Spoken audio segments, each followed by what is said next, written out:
নুমলীগড়ত এতিয়াও অব্যাহত আছে তেল চুৰি কাণ্ড নুমলীগড়ত আৰক্ষী থানাৰ অধীনৰ তেলগৰমত অবৈধ তেল চুৰি চক্ৰ উৎখাত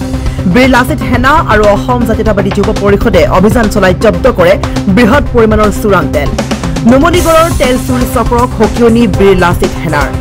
এবাৰ বীৰ লাচিত সেনা আৰু অসম জাতীয়তাবাদী যুৱ পৰিষদে অভিযান চলাই জনৈক চাহু উপাধিৰ এজন লোকৰ ঘৰৰ পৰা বৃহৎ পৰিমাণৰ তেল জব্দ কৰিবলৈ সক্ষম হয় দীৰ্ঘদিন ধৰি নুমলীগড় আৰক্ষীৰ চকুৰ সন্মুখতে দৈনিক শ লিটাৰ তেল চুৰি কৰি বিক্ৰী কৰি আহিছিল আৰু যোৱা নিশাও এইদৰে বিক্ৰী কৰি আহোঁতেই বীৰ লাচিত সেনা আৰু অসম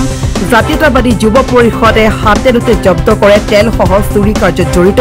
চাহু উপাধিৰ লোকজনক ইফালে নুমলীগড় অঞ্চলত এনআৰএলৰ পৰা শিলিগুৰিলৈ যোৱা পাইপলাইন ফুটাই এটা চক্ৰই বিপদজনকভাৱে বাৰম্বাৰ সংঘটিত কৰি আহিছে যদিও আজিও পৰ্যন্ত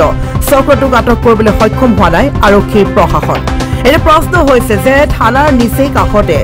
চলি থকা তেল চুৰি চক্ৰক বন্ধ কৰিবলৈ সক্ষম নোহোৱা নুমলীগড় আৰক্ষীয়ে কিদৰে আটক কৰিব পাইপলাইন ফুটাই তেল চুৰি কৰা চক্ৰক এক ডাঙৰ প্ৰশ্ন চাওক নুমলীগড় শোধনাগাৰটোক বেছ কৰি পেলাই যথেষ্ট সংখ্যক মানুহ চলি আছে কোনোবাই ভালকে চলিছে কোনোবাই বেয়াকে চলিছে কোনোবাই অবৈধভাৱে চলি আছে ইয়াতে নুমলীগড়তে আমি একাপ চাহ খাবলৈ তেল গমন বুলি বহিছিলোঁ তেতিয়া বহুতে আমি নিজৰ অনুষ্ঠানৰ পৰা বীৰ লাচিত সেনা অসম আৰু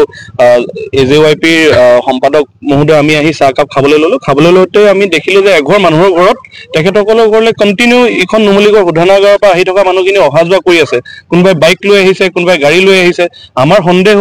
হোৱাৰ লগে লগে আমি ভাবিছিলোঁ প্ৰথমে ভাং বিকে নেকি তো তেতিয়া আমাৰ এজন সতীৰ্থক ক'লো যে এবাৰ চাচোন কি বিকে যেতিয়া ভিতৰৰ ফালে চালে তেতিয়া দেখা গ'ল যে তেখেতসকলে তেল বিকি আছে তেল ডিপুতকৈ বেছি তেল তেখেতসকলে বিক্ৰী কৰি আছে মিনিটত এখনকৈ গাড়ী আহিছে আমাৰ ওচৰত প্ৰায় 70 জন মানুহৰ তাত তেল ভৰোৱা আমাৰ ভিডিঅ' এভিডেন্স আছে যেতিয়া আমি কথাটো পুলিচ প্ৰশাসনক জনালো পুলিচ প্ৰশাসনক জনোৱাৰ লগে লগে পুলিচ প্ৰশাসন প্ৰায় 45 মিনিটৰ দূৰত থানাৰ পৰা মাত্ৰ 300 মিটাৰ দূৰত মানুহজনৰ ঘৰ আৰু তেখেতসকলৰ কোনোবাই লেডি এগৰাকী ওলাই আহিলে যিহেতু এগৰাকী মহিলা আছিলে মহিলাজনীক সন্মান জনাই আমি ভিতৰলৈ সোমাই নগলো পুলিচ প্ৰশাসনৰ লগত আমি যেতিয়া ভিতৰলৈ গলো যোৱাৰ লগে লগে অগত পৰিমাণৰ তেল তেখেতৰ তাত পোৱা গৈছে পুলিচে আপোনালোকক ইতিমধ্যে জনাব এটা কথা বীৰ লাচিত সেনা অসমে স্পষ্টকৈ ক'ব বিচাৰিছে আজিৰ তাৰিখৰ পৰা যদি তেল গৰমত তেল চুৰ কৰিবলৈ হয় তেতিয়াহ'লে বীৰ লাচিত সেনা প্ৰত্যেকজন সৈনিক সিহঁতৰ সন্মুখত থিয় হৈ থাকিব আৰু পুলিচ প্ৰশাসন লগতে গোলাঘাট জিলা আৰক্ষী বিষয়া যিজন আছে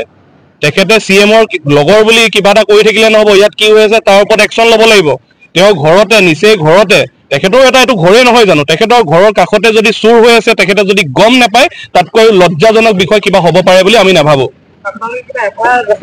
ইতিমধ্যে আমি FIR-খন দাখিল কৰিছোঁ তাত আমাক বহুতখিনি যথেষ্ট কিছুমান বুলেৰো লৈ আহিছে আমাক ব্লেকমেইল কৰিবৰ কাৰণে কোনোবাই মাৰিম বুলি আহিছে কোনোবাই এনেকৈ ধৰণে মানুহখিনি গোট খুৱাইছিলে আৰু আটাইতকৈ দুৰ্ভাগ্যজনক কথা সেই মানুহজনৰ টাইটেলটো হেনো চাহু আমি জাতিগত কথা ক'বলৈ যোৱা নাই কিন্তু এজন চাহুৱে নুমলীগড় তেল গৰমত যদি এনেকুৱা এটা ব্যৱসায় কৰি 4 মহল বনাব পাৰিছে তাতকৈ অসমীয়াৰ বাবে লজ্জাজনক কথা হ'ব নোৱাৰে ইয়াৰে VDPৰ যিসকল আছিলে তেখেতসকলকো আমি ধন্যবাদ জনাইছোঁ তেখেতসকলকে আমাক সহযোগ কৰাৰ বাবে আজি এই কামটো আমি কৰিব পাৰিলোঁ নুমলীগড়ৰ পৰা অতুল বৰাৰ ৰিপৰ্ট নিউজ এইচ আছাম আপুনিও ভুগিছে নেকি গেছৰ সমস্যাত গেছ আৰু লিভাৰ ৰিলেটেড সকলো সমস্যাৰ একমাত্ৰ সমাধান গেষ্ট্ৰচিটি বডজম এচিডিটি ফেটি লিভাৰ পাইলছকে আদি কৰি ভিন্ন গেছৰ সমস্যাৰ সমাধানৰ বাবে কেৱল আপোনাৰ কাষত গেষ্ট্ৰচিটি